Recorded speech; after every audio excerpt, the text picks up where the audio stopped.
Bonjour, dans cette vidéo on va voir une introduction à la diode à jonction. Point de départ pour cette introduction, ça va être le cours de semi-conducteurs que nous avons déjà vu. En effet, nous avons vu que pour un semi-conducteur comme le silicium, donc la disposition des atomes est telle qu'elle forme des liaisons covalentes de cette manière. Chaque atome est entouré par 8 électrons, 4 électrons qui lui sont propres et les 4 autres proviennent des autres atomes qui l'entourent. Donc ceci est appelé un silicium intrinsèque parce qu'il ne comporte pas d'impuretés. Donc il est composé seulement des atomes de silicium.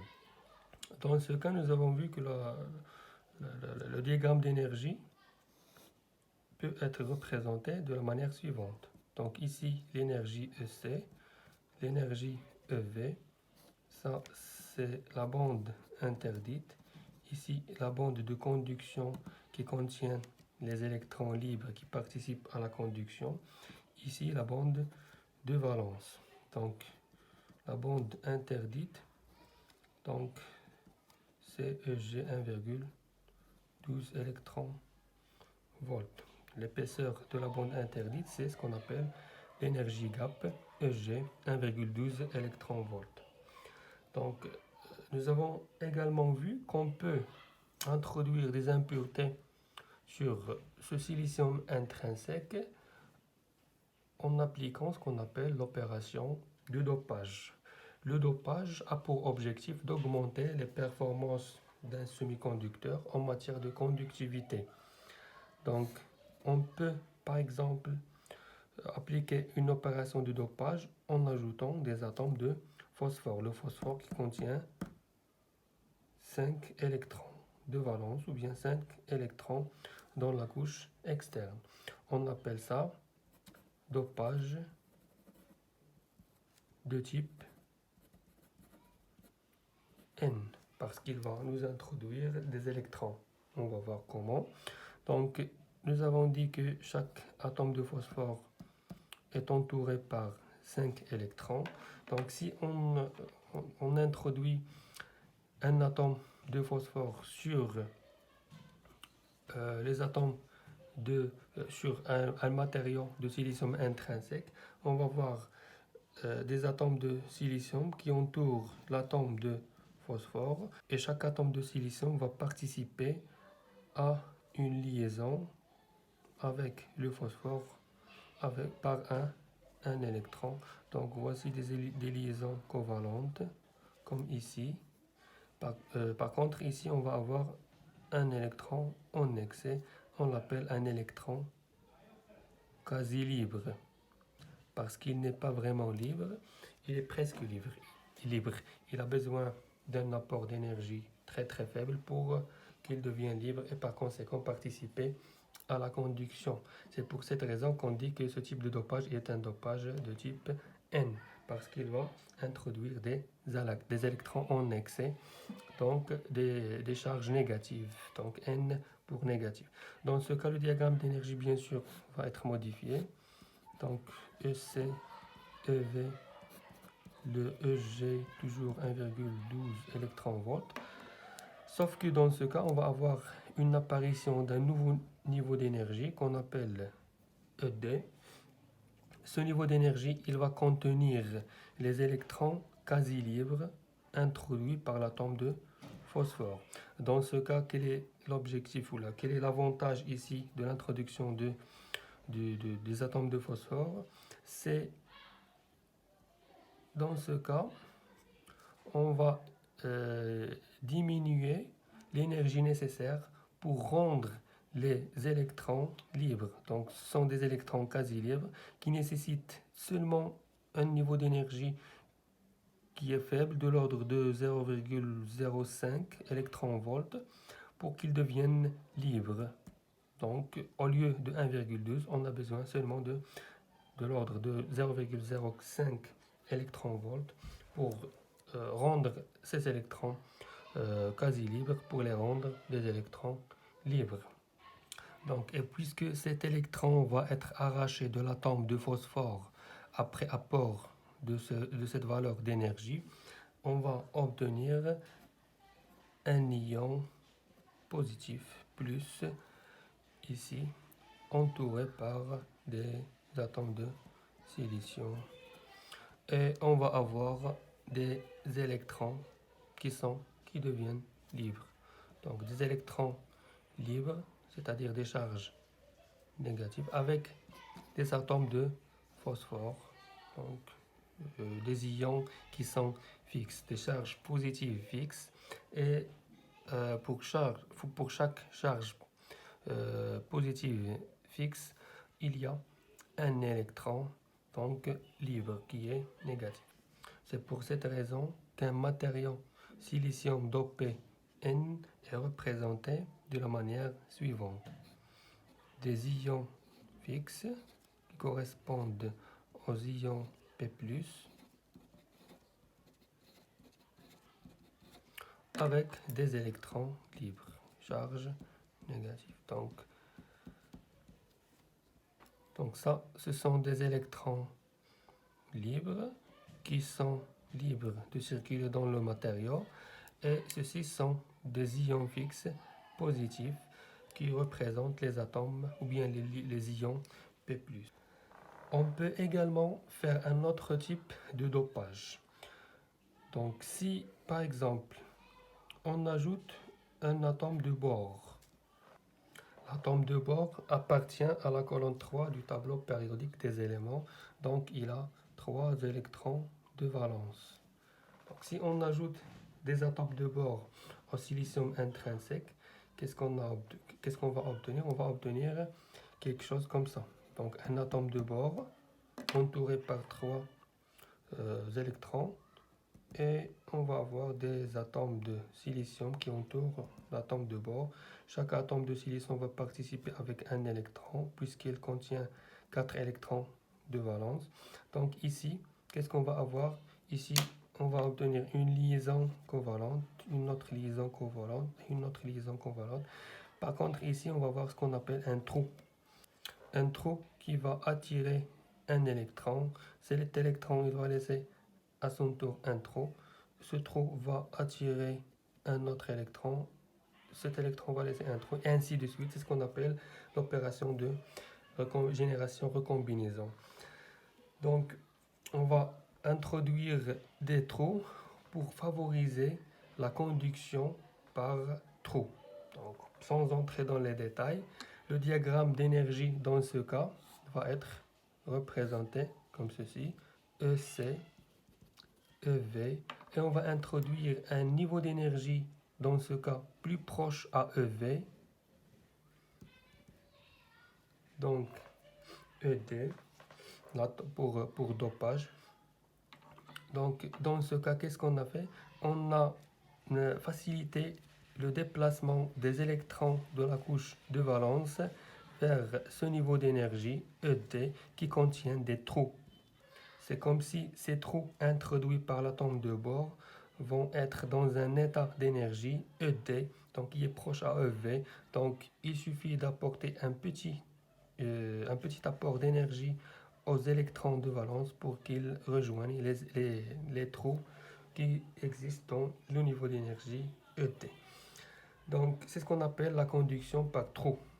Donc ici, conduction par électron, et ici, conduction par trou. Donc qu'est-ce qu'on a fait? On a introduit des charges positives. C'est pour cette raison que ce dopage est appelé dopage P. Dopage P pour positif. Dans ce cas, lorsqu'un électron rejoint ce trou, qu'est-ce qu'on va avoir? On va avoir un atome de bore qui est entouré par 4 électrons. Donc ça devient un ion B-, avec des trous qui sont issus ici des atomes de bore qu'on a introduits. C'est pour cette raison que dans ce cas, le matériau dopé donc, est représenté de la manière suivante. Des ions bore fixes qui sont négatifs,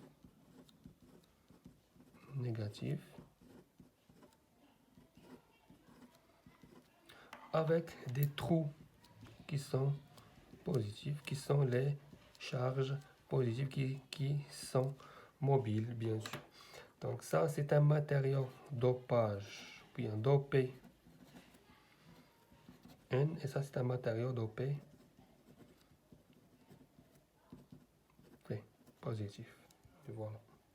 La question qu'on peut se poser maintenant, quel est le rapport de tout ça avec la diode à jonction ou bien la jonction? Donc tout simplement, pour construire ce qu'on appelle une jonction PN ou bien NP, dans ce cas on va parler de la jonction PN.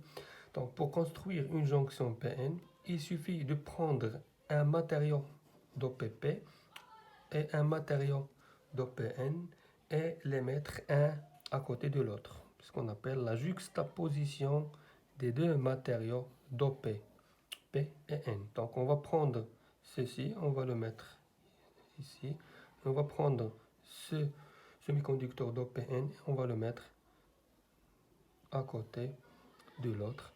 Donc voilà, on va avoir ici des ions négatifs fixes avec des trous qui sont des charges positives mobiles à côté des ions positifs fixes avec des électrons libres qui sont des charges négatives. Et voilà, ainsi on construit ce qu'on appelle une jonction PN. P ici et N ici, c'est ce qu'on appelle la jonction PN. Donc, une diode à jonction est basée sur cette notion de jonction PN, tout simplement. On va voir maintenant le phénomène de diffusion et la barrière de potentiel. Une fois la jonction PN créée, il se passe des choses dans la région qui sépare les parties P et N. Donc à la frontière, les électrons de N et les trous de P sont très proches, donc il y aura une attraction entre les deux. En particulier, les électrons proches de la frontière, donc ces électrons vont rejoindre les trous qui sont proches ici. Donc on va avoir ces électrons qui vont rejoindre les trous. Donc chaque électron va rejoindre le trou qui est proche de lui. Donc ce phénomène, tout simplement, c'est ce qu'on appelle le phénomène de diffusion.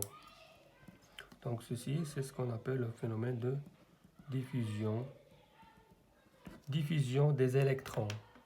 Donc le phénomène de diffusion implique qu'aux deux côtés de la frontière, il n'y aura plus d'électrons ni de trous. Donc il n'y aura que des charges neutres ici, parce que chaque électron va rejoindre un trou. Donc plus avec moins, ou le moins avec plus, ça va s'annuler. Donc on va avoir des charges neutres ici. Qu'est-ce qui va rester? Il va rester que les charges fixes plus et les charges fixes moins. On va créer ce qu'on appelle une zone désertée.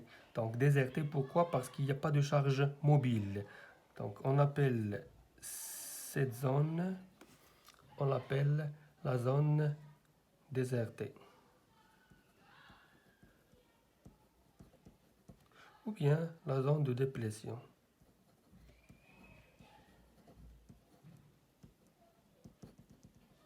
Zone désertée ou bien zone de déplétion parce qu'elle ne comporte pas de charge mobile. Elle est désertée des charges mobiles. Mais qui dit charge plus à côté de charge moins dit un dipôle. Donc les charges plus avec les charges moins ici vont créer ce qu'on appelle un dipôle. Donc un dipôle électrostatique, création d'un champ électrostatique E, dont les lignes de champ vont de plus vers le moins. Et par conséquent, on va voir un potentiel électrostatique V dont dérive le champ électrostatique E.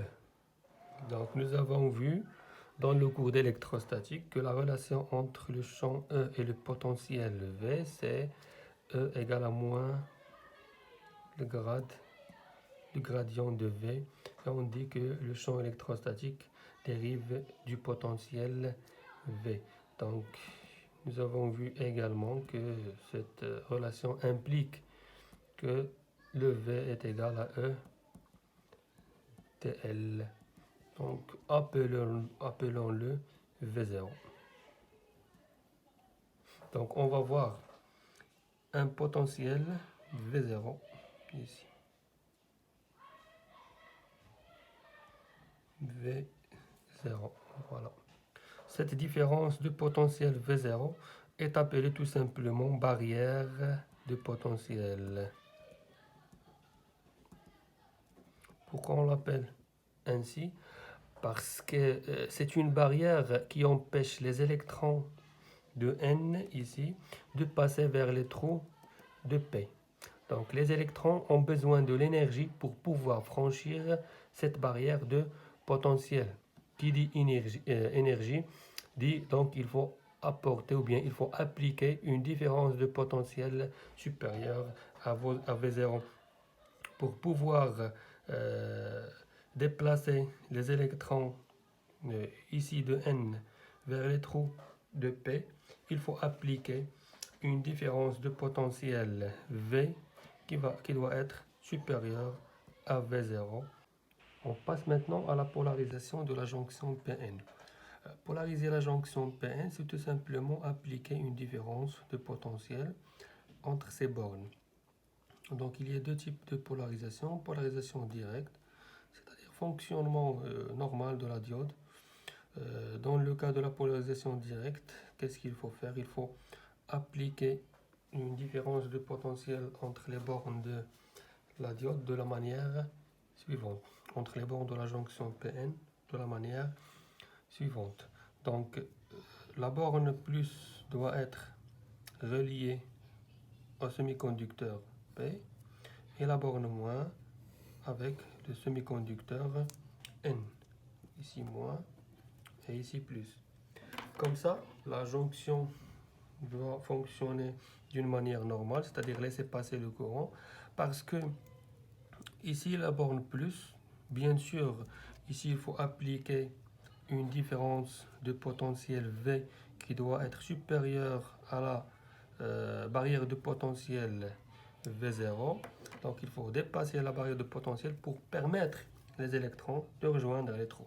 Dans ce cas, donc les électrons ont suffisamment d'énergie pour rejoindre la borne plus. Donc ils seront attirés par la borne plus et donc ils peuvent franchir cette zone qui était une zone interdite. Donc c'est la zone de déplétion. Donc va être réduite et par conséquent les électrons peuvent circuler dans ce sens et on va avoir bien sûr un courant qui circule dans le sens inverse. Dans ce cas, on dit que la jonction PN permet ou bien laisse passer le courant. Elle ne bloque pas le courant, elle laisse passer le courant. Donc si vous polarisez la jonction PN d'une manière directe, comme ça, donc la jonction PN va laisser passer le courant. Par contre, si vous polarisez la jonction PN d'une manière inverse, c'est-à-dire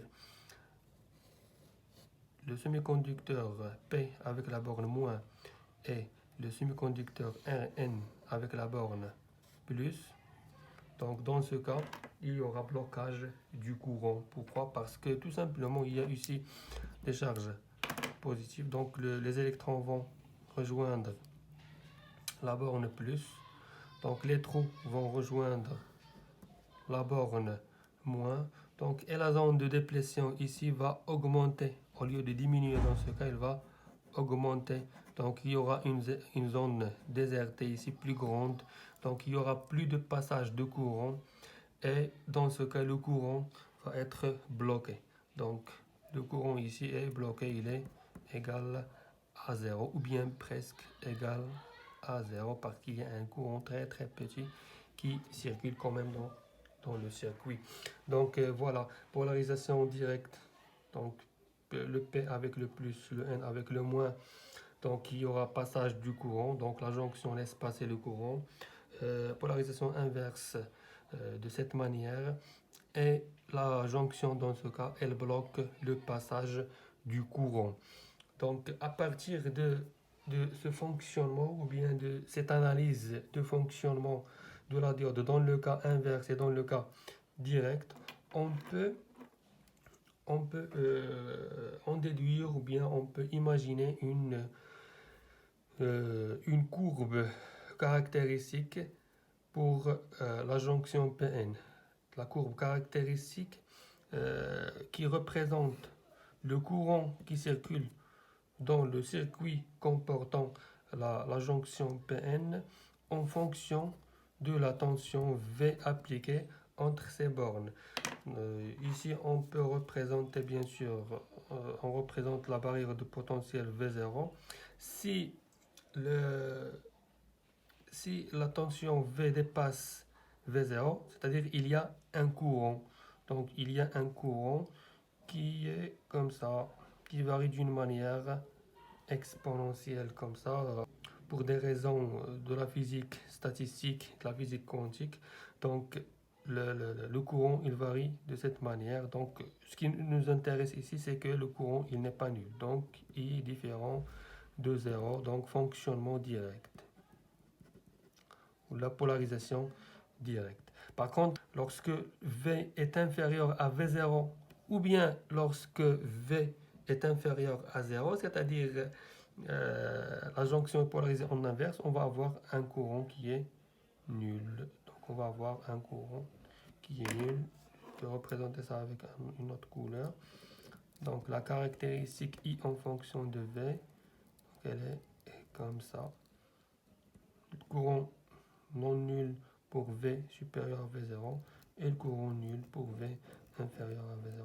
Par contre, si la tension inverse atteint une valeur critique notée Vz qu'on appelle la tension de claquage,